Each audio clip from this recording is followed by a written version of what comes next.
Good day to all.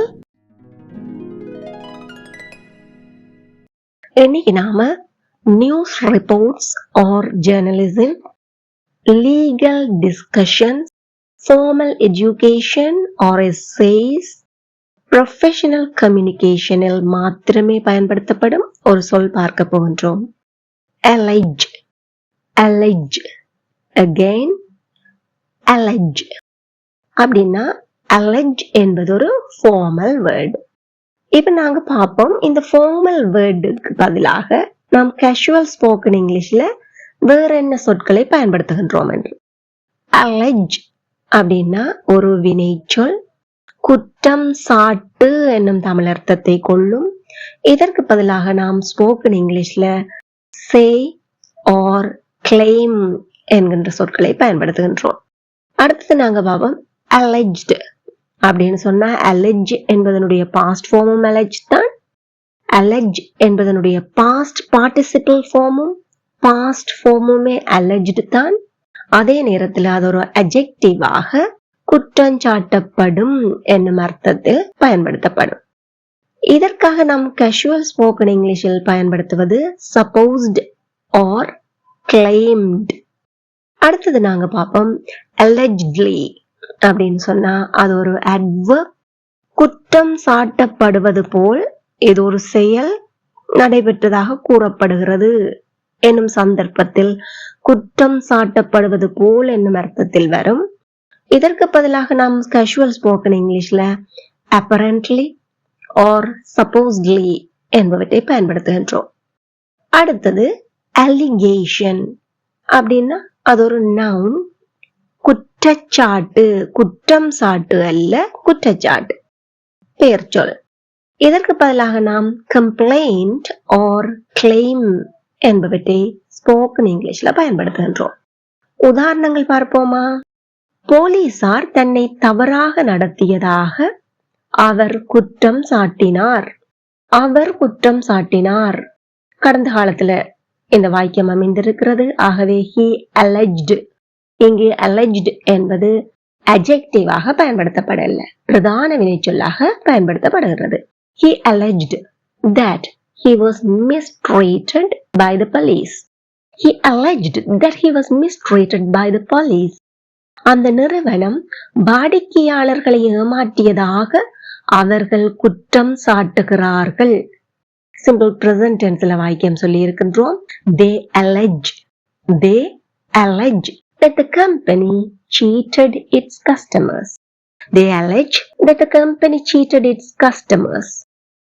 குற்றம் சாட்டப்பட்ட கொலைகாரன் நேற்றிரவு கைது செய்யப்பட்டார். அப்போ இங்கு குற்றம் சாட்டப்படும், குற்றம் சாட்டப்பட்ட என்றவாறு adjective-ஆக நாங்கள் பயன்படுத்த வேண்டும். The alleged murderer, அதாவது குற்றம் சாட்டப்பட்ட கொலைகாரன். The alleged murderer was arrested last night. நேற்றிரவு கைது செய்யப்பட்டார். The alleged murderer was arrested last night. மறுமுறை சொல்லி பார்ப்போமா? The alleged murderer was arrested last night. போலீசார் குற்றம் சாட்டப்பட்ட சதி நடத்தியவர்களை விசாரிக்கின்றனர், விசாரித்துக் கொண்டிருக்கிறார்கள். The police are questioning the alleged conspirators. The police are questioning the alleged conspirators. இங்கும் நாங்கள் questioning என்பதற்கு பதிலாக inquiring அப்படின்னு சொல்லலாம். The police are inquiring the alleged conspirators.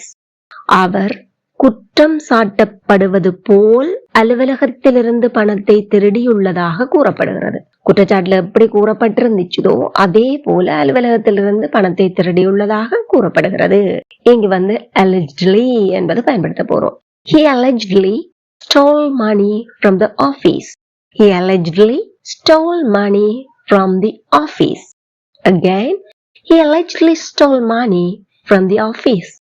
அவள் குற்றம் சாட்டப்படுவது போல் சந்தேக நபரை தப்பிக்க உதவியதாக கூறப்படுகிறது. தப்பிக்க வச்சிருக்கிறா, எப்படி குற்றச்சாட்டுல எப்படி கூறப்பட்டிருந்ததோ அதே போல. She allegedly helped the suspect escape. She allegedly helped the suspect escape. மறுபடியும் சொல்லி பார்ப்போமா? She allegedly helped the suspect escape. தவறான நடத்தை குறித்த குற்றச்சாட்டை ஆசிரியர் மறுத்தார். அதாவது ஒரு டீச்சருக்கு மேல ஒரு குற்றச்சாட்டு ஒன்று இருந்துச்சு, அதை அவர் மறுத்தார். The teacher denied the allegation of misconduct. The teacher denied the allegation of misconduct. மறுமுறை சொல்லி பார்ப்போமா? The teacher denied the allegation of misconduct. அமைச்சர் மீது கடுமையான குற்றச்சாட்டுகள் இருந்தன. There were serious allegations against the minister. There were serious allegations against the minister. இப்போ உங்களுக்கு நல்லாவே புரிஞ்சிருக்கும்.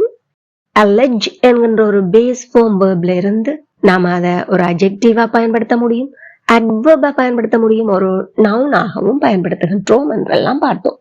இப்போ உங்களுக்கான சிறிய ஒரு quiz. The blank scam shocked the nation. He blank accepted a bribe.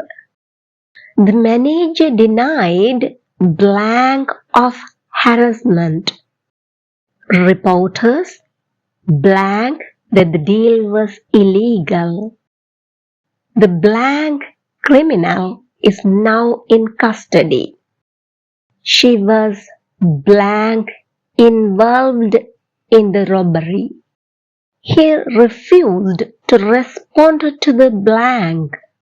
The news report said the company was blank involved in tax fraud.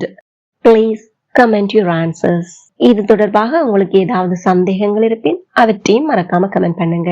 Definitely I will help you. இந்த video உங்களுக்கு பயனுள்ளதாக இருந்திருக்கும் என்று நம்புகிறேன். மறக்காம ஒரு லைக் பண்ணிக்கொள்ளுங்க.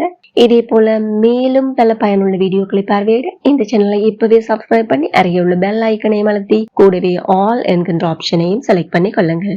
Thank you for watching.